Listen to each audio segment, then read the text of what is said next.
गत किछि वर्षरु जेतिकि मु नोटिस करछि टाइम सहित लाइफ भी टिके स्पीड चलछि। बट जेतेबेले मु नेचर सहित कनेक्ट करे मते आखपाख परिवेश रे शांति अनुभव हुए।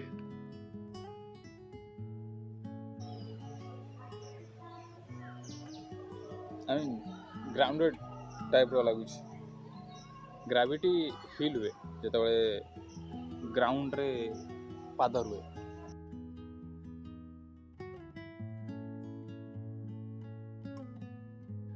सत जेमती सब किछि धीरे सुस्ते आउ आराम से चलछि। से सूर्यंक किरण हो कि पवनर बेग, मल्ली फूलर बास्ना हो कि मल्ली फूलर बास्नार जो यार कंपटीशन ही नहीं, चढ़ई मानकर गीत पुणी premium I mean high quality जो मो सब्सक्रिप्शन भी नहीं। ये सब किछि मन को शांति और खुशी दिए।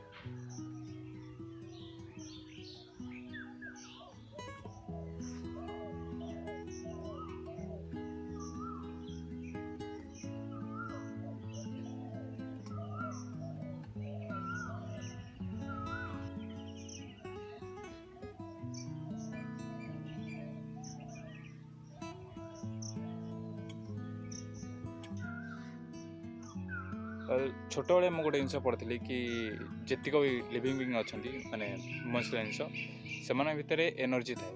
आई मीन पॉजिटिव अच्छी नेगेटिव अच्छी, केवल ह्यूमन्स भितर एमती अच्छी जोटा कि पॉजिटिव और नेगेटिव थाए।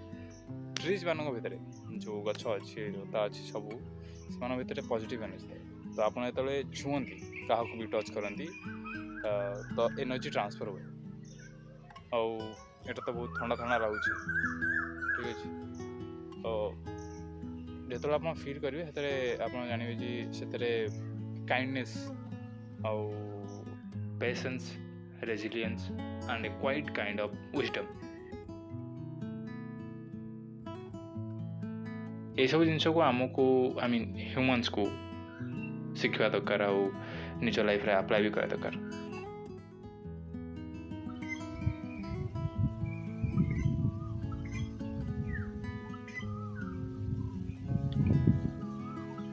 एबे टिके टिके हमर